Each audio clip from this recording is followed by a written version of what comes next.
riders loped on by him. He heard one call his name. If you want to save your soul from hell and riding on a range, a cowboy, change your ways today, or with us you will ride, trying to catch the devil's hood across these endless skies. Yippee-yi-yo, yippee-yi-yay. Ghost riders in the sky. What are you playing? I am actually playing a little something related to our movie tonight. We've been doing movie nights for Years. a Gen Xer and A Gen Z.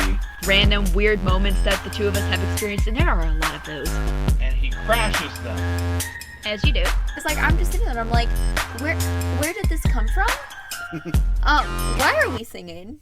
I mean, you're not going to learn anything about the movies listening to us talk. This is the Argo City Podcast.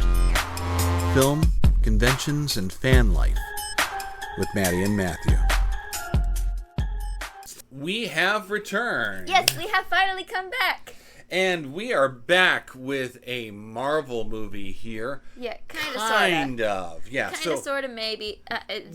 we are in the Fox track here. So We've actually watched a couple movies from this particular track. Like, we have. We watched through, like, The Punisher. We watched through...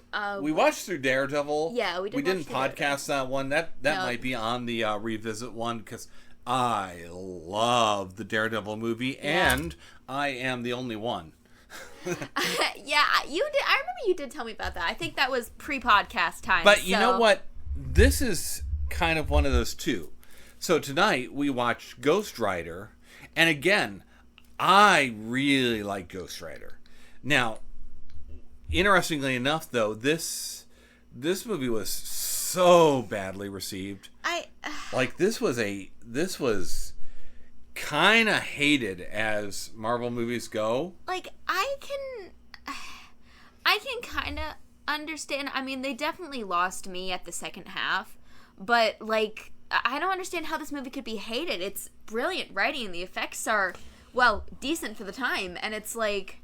I mean, I heard nothing but trash talk about it, and I didn't see it in the theater. I didn't see it at the time. It was a lot later, because all I heard was that it's just awful. And I remember both with this and its sequel, sitting through the movie and thinking, I thought this was supposed to be a bad movie. And it's really, really not. That does tend to be the case with you in these kind of things, since you always do seem to like the ones that people hate, and then you hate the ones that people like. You know what? You're not wrong about that. That's because I mean, we have that with Suicide Squad. We have that with a few of these, but this one, like, I don't know. Look, I do see one of the big problems here. Okay, so this is Fox trying to introduce us to Ghost Rider. So we do have an origin story. In fact, most of it is kind of an origin story, but they managed to make the origin story into an adventure. Yeah, that's true. But we get the early stuff with Johnny Blaze and with his girlfriend Roxanne. Yeah.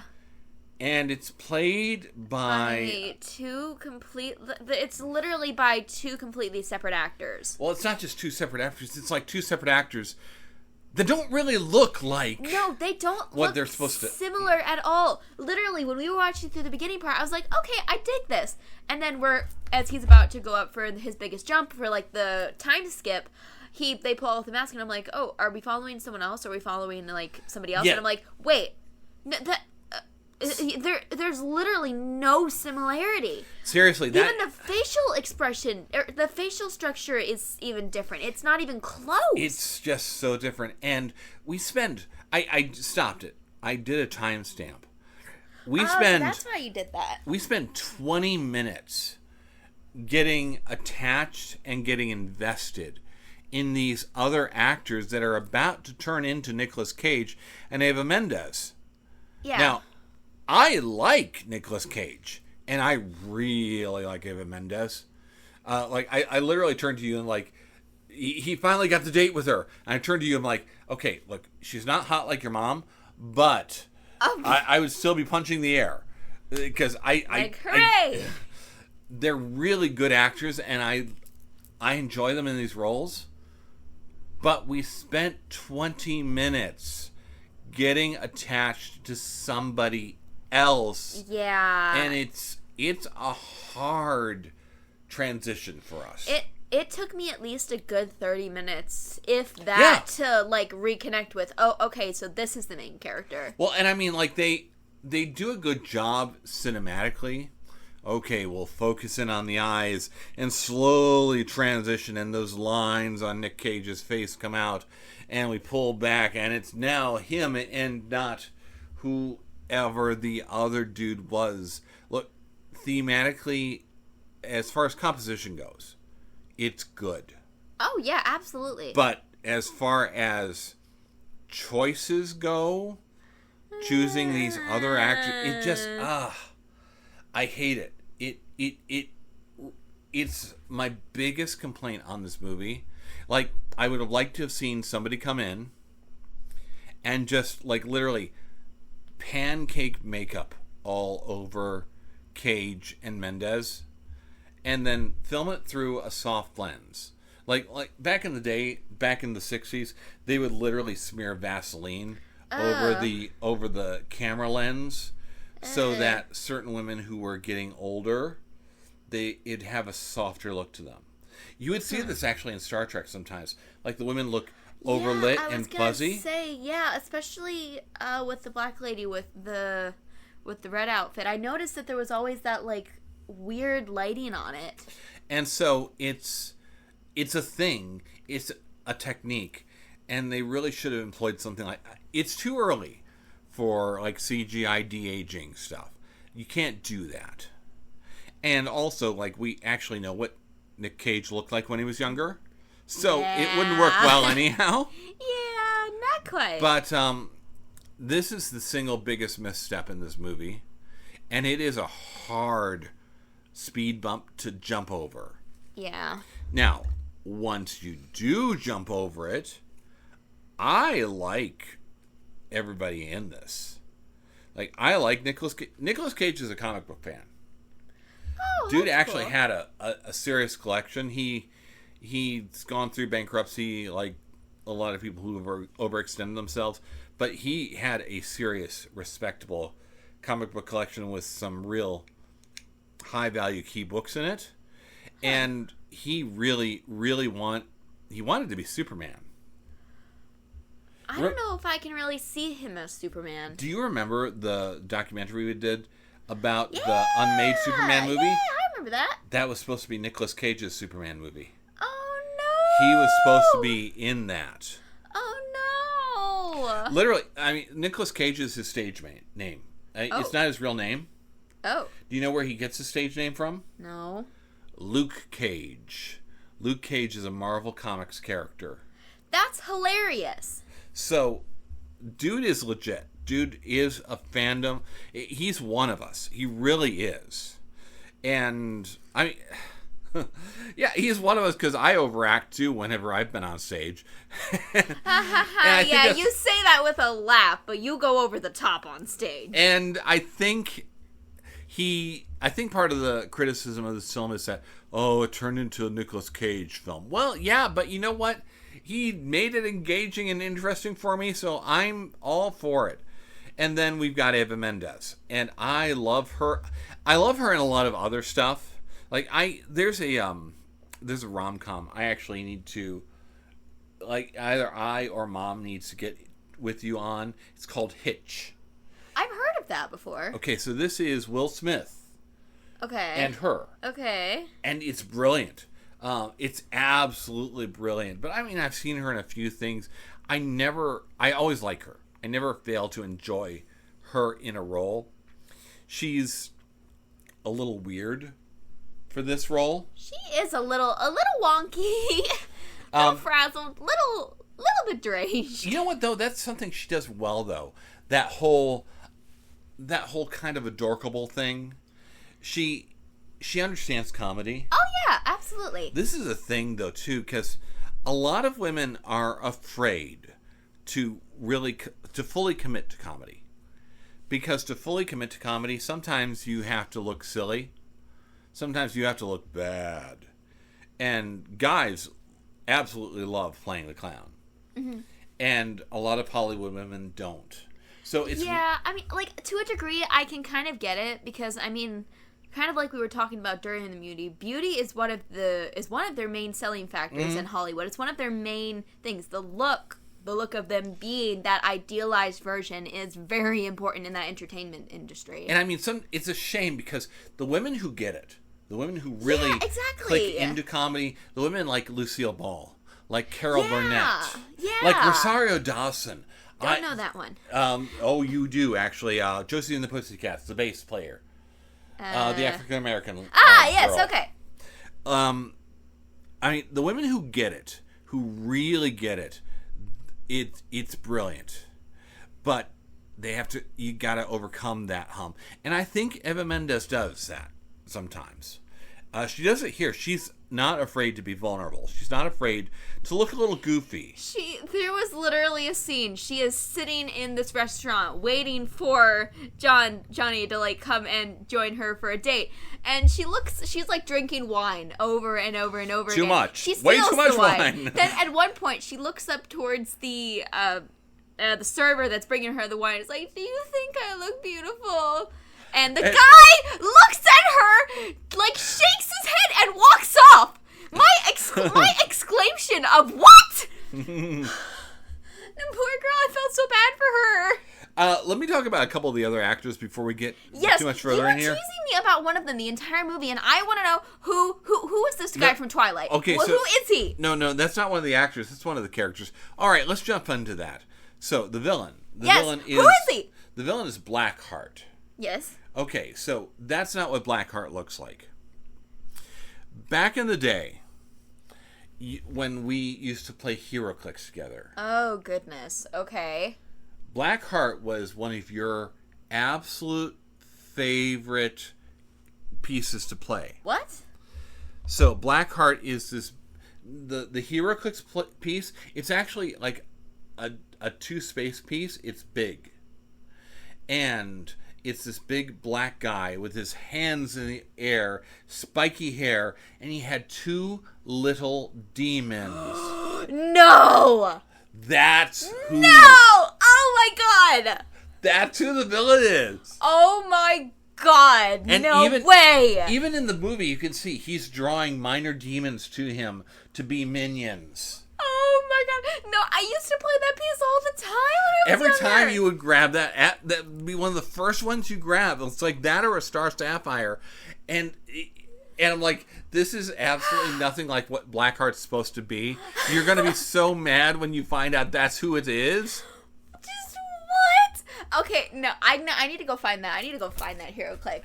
Can I go find that HeroClix? I don't think we have the time right now. But we'll find it later. No!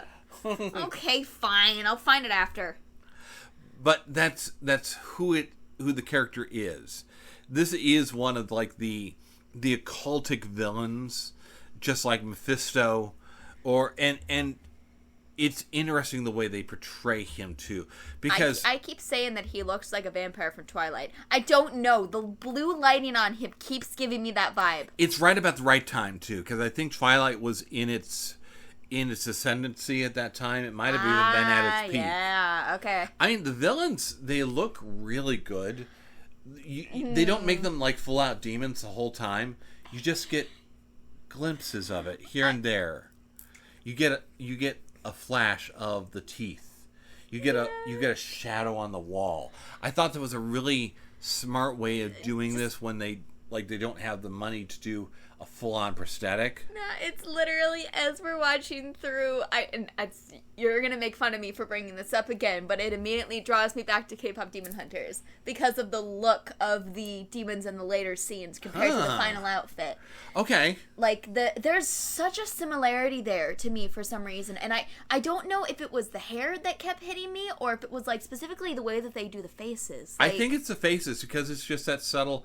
It flashes for a moment, exactly. Just like the tattoos in K-pop Demon. Yeah, exactly. Do. It kept reminding me of that. That is no, also I think the current that's an interesting way of putting it. But yeah, and they're trying to be subtle because I mean this is pre-MCU. Yeah. So it's 2006, I think. That means as that old as me. That means that Blade's hit. So we know that superhero movies can make money. X-Men's hit, so we know that Marvel properties make money. And Spider-Man is hit, so we know, hey, okay, so if we make the hero look like the comic books, that works, but we're still kind of ashamed of the fact that it's a comic book movie. So maybe we make the villains look not so much like the comic books. And that's really what we're getting here. That's the era that we are thoroughly stuck in. Yeah. And Fox had a lot of the Marvel properties because Fox did well with Blade, and then Spider-Man and X-Men hit, and they're like, okay, we want this, and this. We want Fantastic Four, and the Punisher was really big about 10 years ago. Okay, and Ghost Rider and Daredevil, and there's literally this. Nowadays, looking back, there's like this stable of these are the Fox Marvel characters. These are the Sony Marvel characters. These are the ones that didn't make... And these are the ones... And the MCU literally had the leftovers. Like Iron Man and Captain America were not selling.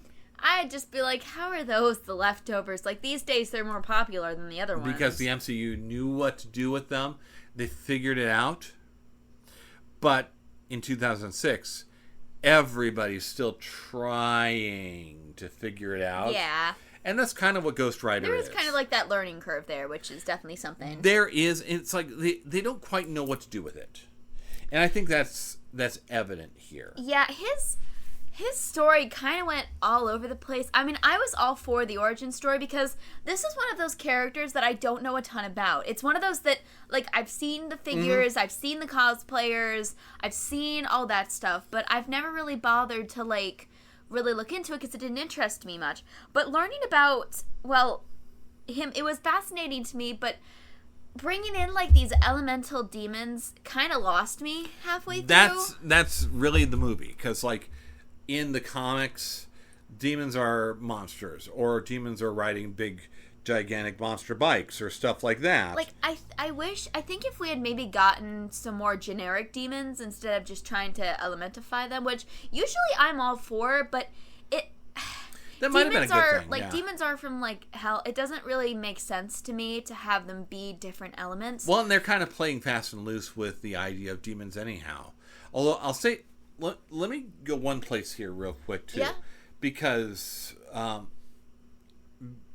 main guy kept referring to the big demon, the devil, Mephisto, as his father. Yeah, I was like... What does that make him? I'm wondering if that makes him Nephilim. Well, Nephilim, as far as I'm aware in mythology, is the mix of an angel and a demon having a child together. No. That's a demon and a human. A demon and a human. No, you're right. Sorry. So who would the human be then? Are they playing on, like, Lilith here, you think? Or I don't know, but they are not. Blackheart's crew, they're not fallen angels that they're have been Hellborn. reclassified. Right, so they're originals. In fact, there's almost a prejudice against the fallen. Yeah. Like, no. I'm a pure demon. I never served God. I thought that was a really interesting schism. In fact, I don't know if it was even played up enough. It's kind of subtle. It's one of those things I haven't always caught. Yeah. And I like that. The idea. Now, on the other hand, there are some people, particularly some people of the faith, who don't like Ghost Rider in general. And this would be a perfect example because the Bible says, Jesus said, "Can Satan cast out Satan?" Suggesting that there isn't that kind of, those schisms don't happen. And so I've run into those objections before. But as far as a narrative tool, as far as a story tool, I think it's fascinating that he's trying to create a whole new hell on earth. A whole new hell in this city over in this corner where people were so wicked that the last Ghost Rider wouldn't even go there. You know? Yeah, I actually did have a question regarding the demons in this. So we follow the Ghost Rider, and he is given powers by the devil in order to collect souls, yada yada yada, lore. Anyways, when he becomes the Ghost Rider, does that make him demon as well? Does that make him hellborn or It certainly makes him. It gives him a certain infernal aspect. I mean, the powers are from hell. The powers are demonic in nature. In the comics, in the comics, he's actually possessed by a demon. The demon is named Zarathos, and that demon passes on to somebody else in the 90s. So in the 70s, it's all Johnny Blaze and whatever the fire. In the 90s, we find that Zarathos has passed on to this teenager named Daniel Ketch. But because Blaze served his time, because he's associated, he still has a shotgun with hellfire in it. He still has some powers of hell with him. Yeah, that makes me wonder, is that going to slowly corrupt him? Or if that demonic power is still inside him, let's just say, scenario wise, I don't know, they go to Christian and they're being judged. Mm-hmm. Would that demonic being still around him, would that not still bring him to hell regardless? I think that's a lot of the question that we're struggling with throughout this movie and throughout the comics. Is he being corrupted by the devil, by those powers? Yeah. In fact, the whole point of the movie is, am I doing these stunts by myself, or is the devil saving him? The devil actually says at one point, I preserved you, I saved you, I'm your biggest fan. But let me ask you this, too. Is the devil right? Did the devil save him? I mean, is the devil giving him that talent? I wouldn't say talent, but I would say he would not have survived that fall without intervention. Even with a hard helmet like that, falling from that distance directly on your head with the motorcycle crashing on top of you. No, there's no way a human would survive that. I don't know. What I keep remembering is that the devil himself admits, I'm the father of lies. That's true. That whole deal was I was sitting there as we were watching him make that deal, and I'm like, no, okay, what? Okay, so you're gonna say, you're beginning, gonna, the deal with the devil. You're gonna cure my father's cancer. Okay, what is the genie twist here? What is gonna be the consequences of this? I am calling it out as we are watching, and then he gets pricked, and I'm like, I was right! I knew it! There's a lot of this movie that you called out too, because you're predicting, literally you're predicting lines that are coming up. I'm predicting the dialogue in this. Who are you? And then Nicolas Cage turns around and looks at Sam Neill. Who are you? You predicted as the bike's coming out of the water, up. No, you're literally pointing up. I'm pointing up, and the bike goes up the. It's a lot of fun, and you know what? I'm not. It's not derogatory, because a good movie, a good fun roller coaster ride, telegraphs where it's going to go, and you were on board. I think that only makes it more fun. No, I was following along with it. That was a lot of fun. I can't believe I did that multiple times. To answer your question about whether or not accepting that devil's power would necessarily damn you as far as an eternal aspect, I will say that from a Christian aspect, the blood of Jesus will cover everything. I think that Sam Elliott's character, that old Ghost Rider, he's spent his life trying to turn away from it. If he found himself with a relationship with Jesus Christ, if he found himself saved, as the old Baptists used to say, then he's fine, because it's not about what we do, but I think that's the struggle. That's that's part of the road. I don't think Johnny Blaze has figured that out yet. I don't think he's there. And I was just about to say, it wasn't exactly his choice to become a Ghost Rider. He was kind of thrown into this without choice. He was, and he did it. That was something interesting that his mentor said. You did it for the right reasons. You did it not out of greed, not out of selfishness. You did out it of a want to heal. Now, again, it's nothing's about works. As far as evangelical Christians believe, we are saved by grace through faith in Jesus Christ. So, not of works, so that nobody can boast. So it's not about works, but if we look at that nature, Johnny's nature is Johnny's nature is very altruistic. It's very, I want to do the right thing. He's a lot like Superman in that. I want to do the right thing. Unfortunately, all I've got to be able to do the right thing is this hellbound power, this demonic power. But you know what? I'm going to turn it against you. I'm going to do everything I can. Yeah, that was kind of a hilarious twist. I was honestly just expecting the devil to okay, that's not how this works. Snaps his fingers and the powers are back to him. There was something else you notice, actually, when he's eating candy out of a glass. He's eating candy out of the wine glass. Do you know why he's doing that? I'm assuming because he didn't have any dishes clean. No. He watched his father smoke and drink himself into an early grave. Oh, yeah. He doesn't want to be out of control, and he doesn't want to destroy his body just in case he finds a way to break this curse. This is literally what the filmmaker and the actor have said. That really? Was why that's why you always see him chugging jelly beans instead of booze. Huh. This was a deliberate choice. It's another one of those little fun, subtle choices that this movie does not get enough credit for. I did have, speaking of subtlety, Archangel Michael, he's portrayed in one of the main background scenes that we see inside the little He's chapel. In a stained glass window, yeah. What is Michael the angel of? He's kind of heaven's general.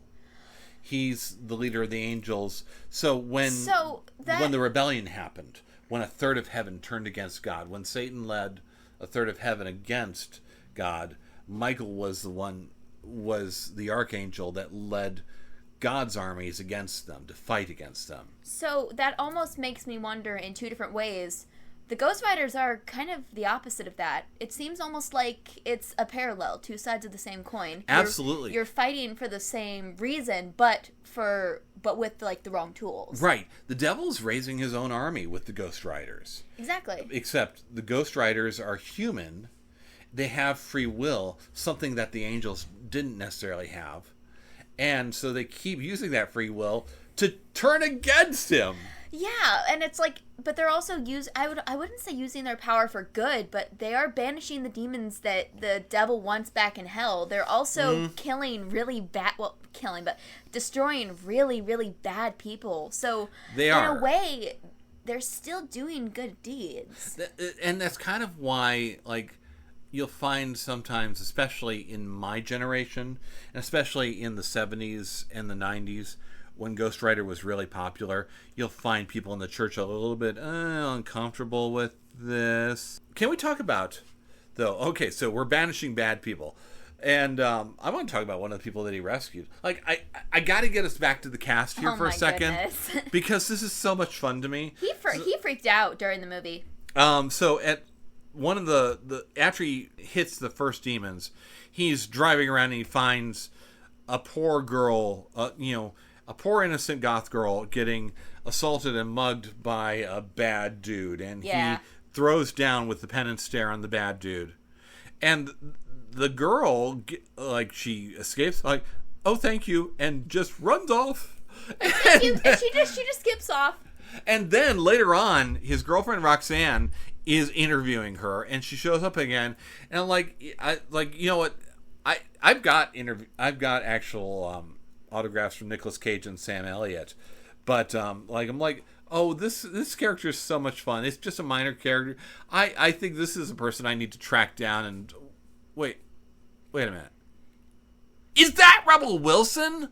Yeah. This is like a really early known. The character is literally Girl in Alley. That's what IMDb lists her as. Oh no, that's so sad. Rebel Wilson, of course, is a big deal. This is like one of the main characters from Pitch Perfect. She's also in Bridesmaids. She's just really fun and yeah, kind of a big deal. So to see her in this no-name role, I'm like jumping up on to Facebook Messenger with a bunch of my comic book friends with all the Scoobies. Oh my gosh. And like, holy crap, I just saw Rebel Wilson in Ghost Rider. And then my friend Bobby comes up and she's like, what where? And I posted a screen cap. This is so much fun. I love this stuff. Donald Loge is in this too. Best friend. Best friend, the only competent person in this movie. Donald Loge is not reputed for playing competent characters, but I think it's so much fun because we were talking about, we're in the Fox Marvel track. So Donald Loge is in the very first Blade movie as well. We played the trailer before this movie. Yeah, you did throw on a trailer for that. He's one of the minions of the bad guy in there. Oh. And then later on, he shows up in Gotham as one of the detectives, as really? As Detective Gordon's right-hand man as cool. Bullock.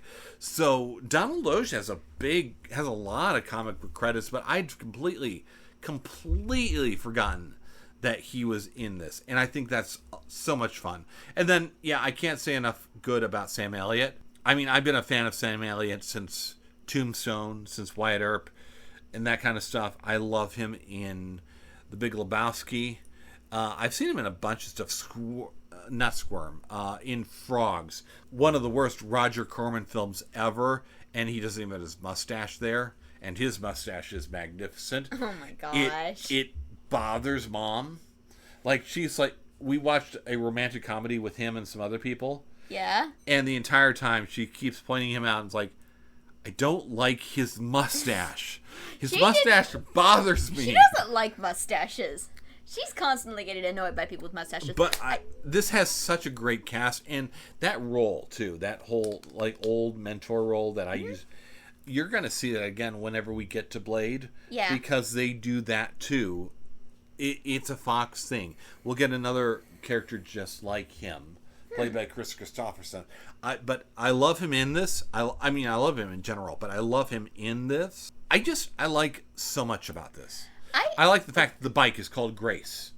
Mm-hmm. This is again the guy who is possessed by a demon who sold his soul to the devil is riding a bike called Grace, and that's the bike that transforms. Yeah, I did find that as a kind of funny pun. I love the coffee bit. He's getting ready to do a jump, and he's chugging the entire go home and imagine and look at your coffee pot. Imagine chugging that entire damn thing. I was like, from the pot. It's like we're back with Lois, chugging a whole thing of sugar again. It's insane. I love the stillness that he feels when he's jumping the helicopters and the cars and stuff like that. You know, there's a certain amount of performance anxiety that you get before you get up on stage sometimes. Oh, yeah, absolutely. And I see that in him, but then again, there's also, once you get into it, there's just that stillness. Yeah, exactly. Once you're into it, you're fine. I love seeing that there. There's so much in here that I really like. I did have a question regarding this guy.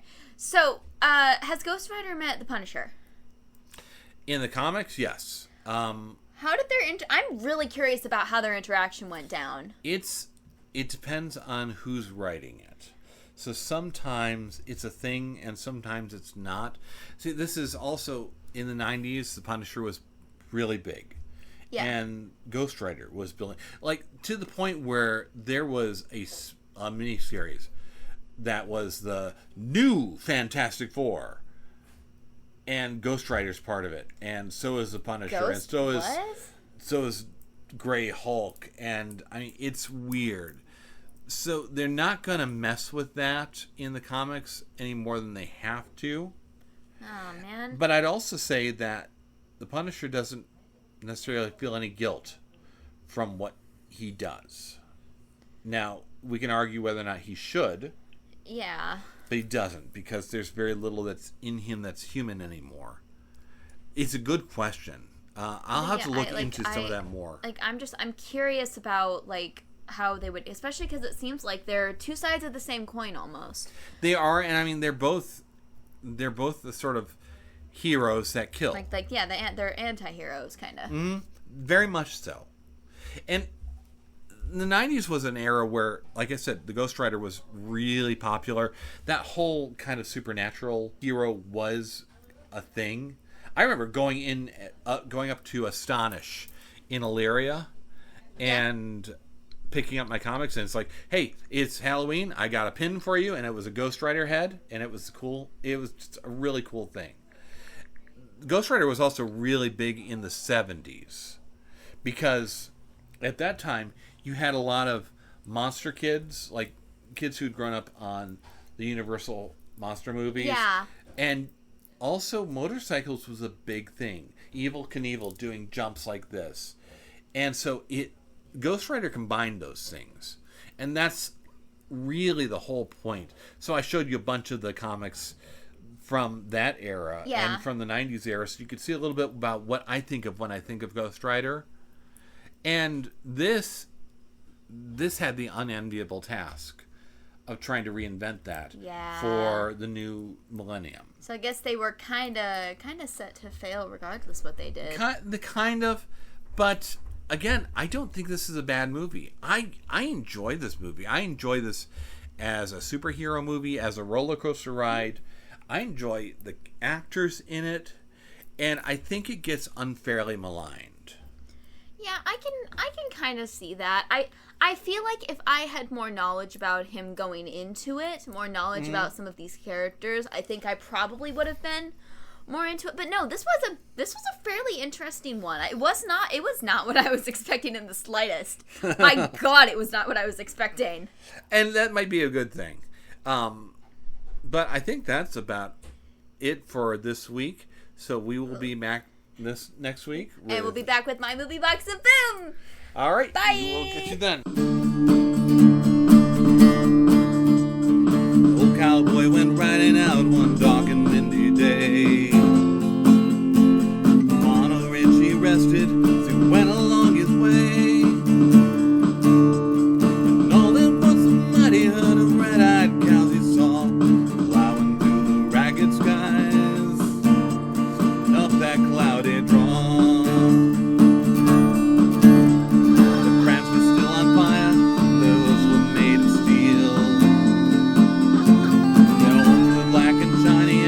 Breath he could feel. Bolt of fear went through him as they thundered through the sky, where he saw the riders coming hard, and he heard them mournful cry. Yippee-yi-yay, yippee-yi-yo.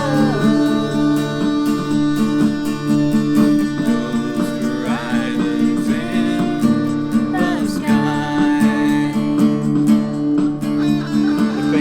Their eyes were blurred, their shirts were soaked with sweat. He's riding hard to catch that herd, but he ain't caught 'em yet. 'Cause they've got to ride forever on that range up in the sky, on horses snorting fire, as they ride on hear their cry. Yippee-yi-yay, yippee-yi-yo.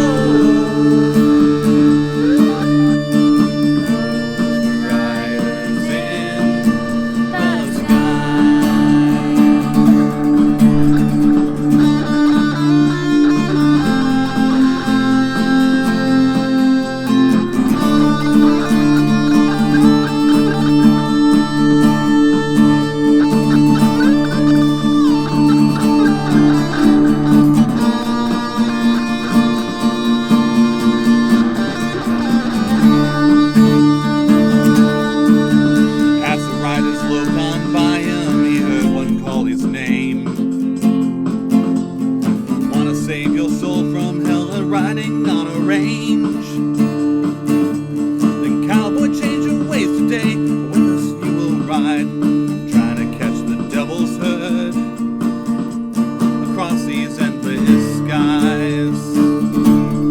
Get me